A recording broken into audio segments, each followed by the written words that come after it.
Hello विद्यार्थियों, हिंदी की learning कक्षा में आपका पुनः स्वागत। आगे बढ़ते हैं हम कामायनी की शेष भाग की सरल व्याख्या करने के लिए। हम एक कुटुंब बनाकर यात्रा करने हैं आए।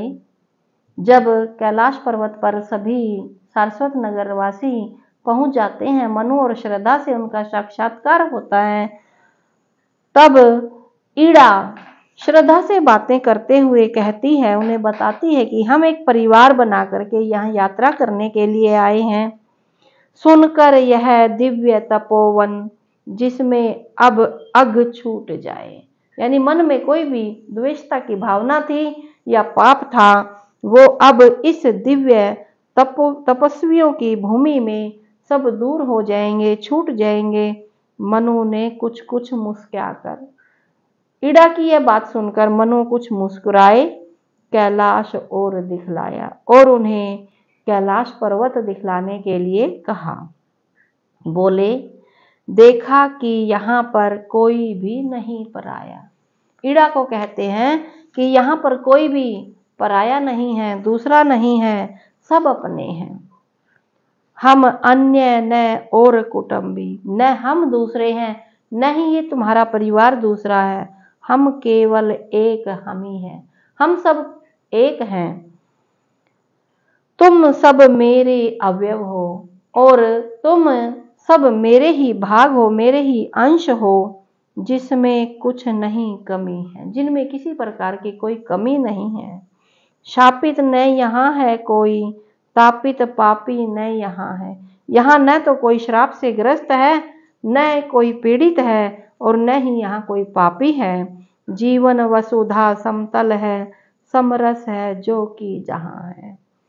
जीवन रूपी धरती यहाँ की समतल है और समरस है, यानी समान भाव है।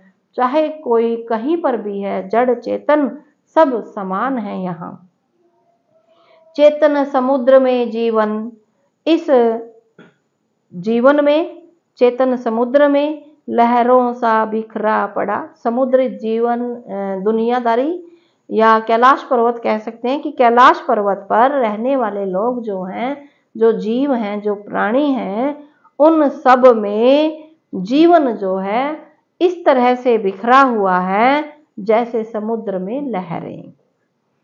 कुछ छाप व्यक्तिगत अपना निर्मित आकार खड़ा है, किसी की अपनी व्यक्तिगत पहचान है जो अपना ही आकार लिए हुए है। इस ज्योत्सना के जल निधि में बुद्ध बुद्ध सा रूप बनाए। इस जल निधि, जल के खजाना यानी संसार में, इस कैलाश पर्वत पर जहाँ जो प्रकाशमान है, यहाँ पहुँचे हुए या जो यहाँ पहले से हैं जीवधारी, उन सब के अपने अपने रूप हैं। नक्षत्र दिखाई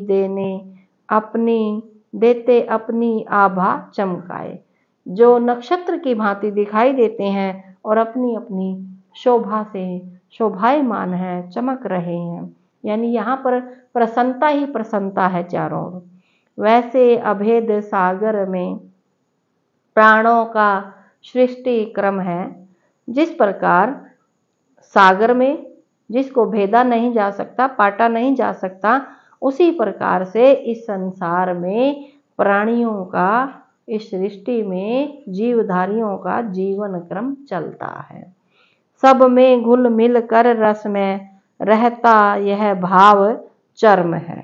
सब एक दूसरे से घुले मिले हुए हैं, सब रस में हैं और सभी में एक जैसी भावना है। अपने दुख सुख से पुलकित, चाहे दुख हो चाहे सुख हो, सब रोमांचित हैं। यह मूर्त विश्व चराचर, इस मूर्त संसार में चाहे वो चर हो या अचर हो, यानी जड़ हो या चेतन हो, चिति का विराट वपु मंगल, यह सत्य चिर सुंदर। यहाँ जो चेतना है, पूरा विराट विशाल मंगलकाय शरीर धारण किया हुआ कैलाश पर्वत जो है, यहाँ पर सब कुछ सत्य है, हमेशा सुंदर है, निरंतर सुंदर है।